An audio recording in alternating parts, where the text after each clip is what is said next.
The Garduna, a secretive criminal organization said to have haunted Spain's darkened streets and hidden corners for centuries, evokes the darkest elements of medieval and early modern Spanish society.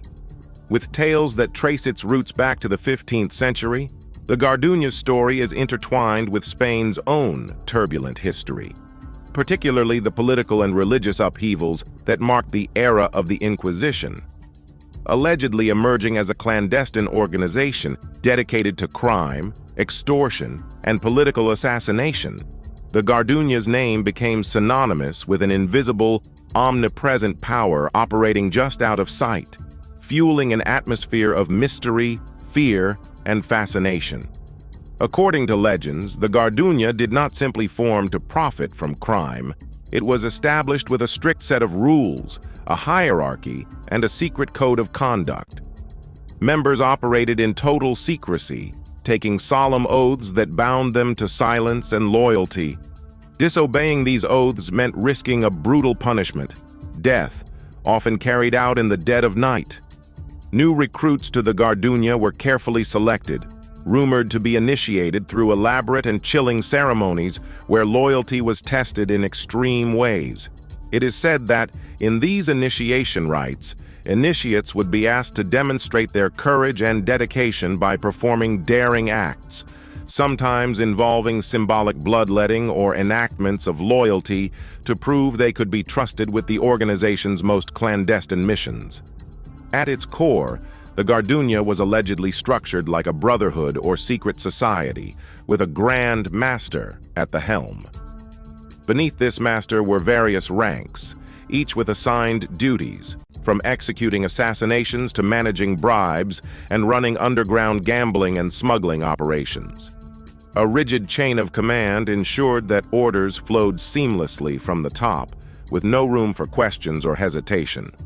Local groups, or chapters, of the Garduna were said to be scattered across Spain, with each chapter leader reporting directly to the higher-ups, creating a web of influence that spanned the country. It was not uncommon, according to these stories, for the Garduna to have operatives in every major Spanish city, poised to carry out acts of intimidation or murder at the signal of their leaders. One of the most infamous elements of the Garduna's operations was their involvement in political assassinations. The Garduna was known for carrying out assassinations in ways that left chilling messages, sending a clear warning to those who might dare to oppose them. For instance, in the city of Toledo, tales recount how Garduna assassins would leave behind symbolic marks, daggers stuck into walls or bloodstains smeared near the site of a killing. The group was so feared that upon finding one of these marks, townsfolk would avoid speaking of it, preferring to stay silent than risk the attention of the Garduna. In some accounts, the Garduna offered their services to noble families or wealthy patrons, functioning as a group of mercenary assassins for hire, eliminating rivals or obstacles while preserving their employers' reputations.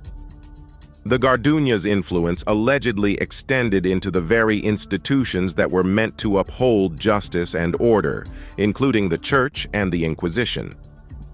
During Spain's Inquisition, some believed that the Garduna may have provided intelligence to inquisitors about suspected heretics, traitors, or other targets. But in a double-edged twist, the Garduna also reportedly took on roles for anti-Inquisition groups, aiding heretics and rebels by providing them safe passage, protection, and information on Inquisition activities.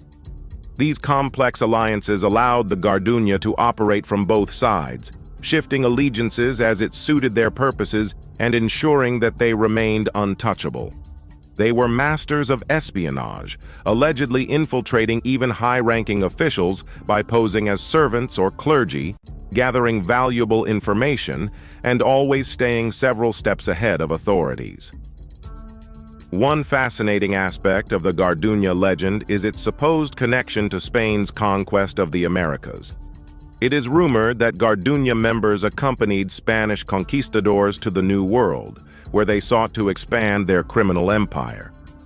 This new frontier provided a wealth of resources, opportunities, and, tragically, enslaved labor. Tales suggest that Garduna operatives became involved in smuggling precious metals back to Spain, establishing illegal trade routes, and even exploiting the native populations in forced labor operations. Some speculate that the organization laid the foundations of an underground network that would later evolve into sophisticated transatlantic smuggling rings, facilitating the black market trade of silver, gold, and eventually illicit substances between Spain and its colonies. The Garduna's legendary reach into other realms of society is further underscored by stories of its supposed influence on Spanish arts and culture. Some believe that Garduna operatives secretly funded theater troupes and artists, using the arts as a covert means of spreading propaganda or influencing public opinion.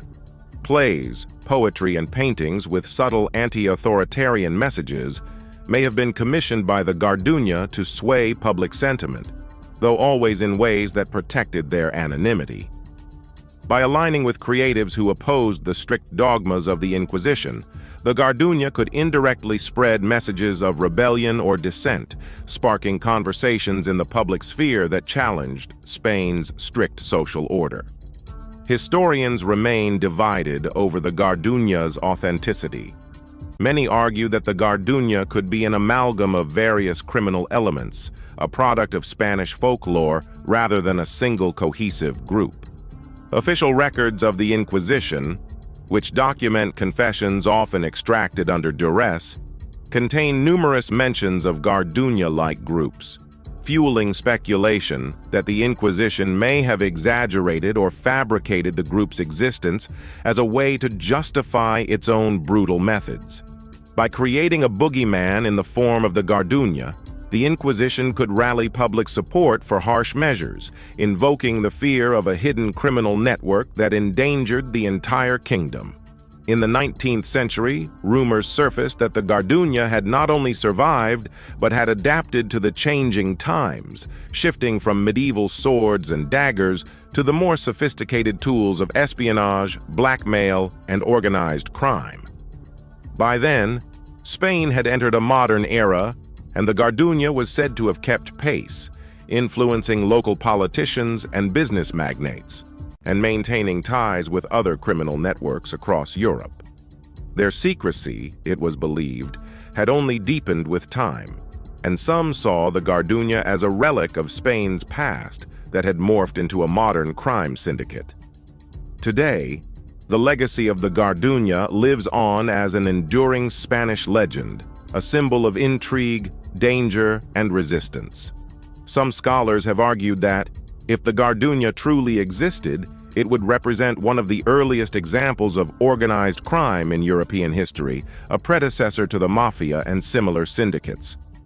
Whether a dark invention of fearful minds or a true underground power, the Garduna has become a cultural emblem of Spain's hidden past, often featured in books, films, and stories about medieval and Renaissance Spain. Its allure lies not only in its rumored crimes and covert assassinations, but in the mystery that continues to surround it, a shadowy force that operated in the hidden spaces of Spanish life, whispering promises of loyalty and blood oaths with daggers glinting in the darkness. Ultimately, the Garduna represents the complexities of Spain's social and political history, embodying a time when secrets were currency and power was wielded as much in the shadows as in the public eye. Whether myth or reality, the Garduna's tale endures as one of Spain's most captivating legends, a reminder that some mysteries refuse to die, slipping further into the shadows the more they are pursued.